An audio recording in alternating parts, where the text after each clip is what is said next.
يا مصريين، ما تنزلوش البحر الأحمر عشان سمك القرش بيوصل للشاطئ، وما تنزلوش برضو البحر المتوسط عشان سمك القرش بيوصل للشاطئ.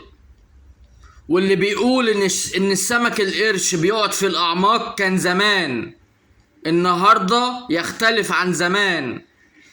السمك القرش في الساحل الشمالي اللي اصلا لو وصلت لحد 20 30 50 متر هتلاقي البحر وصل لركبتك بالكتير قوي.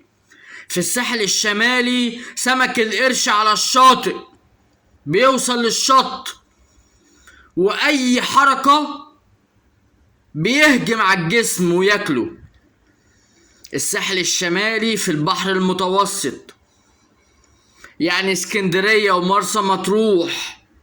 الساحل الشمالي السمك القرش في البحر المتوسط، يعني اسكندرية والساحل الشمالي ومطروح واي محافظة ساحلية على الساحل الشمالي، اي محافظة ساحلية سوري على البحر المتوسط والبحر الاحمر. كل محافظات البحر الاحمر محدش ينزل البحر لانه في سمك قرش يوصل للشاطئ.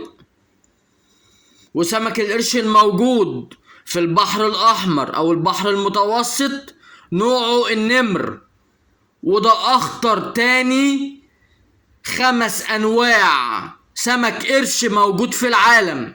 خدوا بالكم وما تسمعوش كلام خبراء مصر بتوع البتنجان، خبراء البتنجان.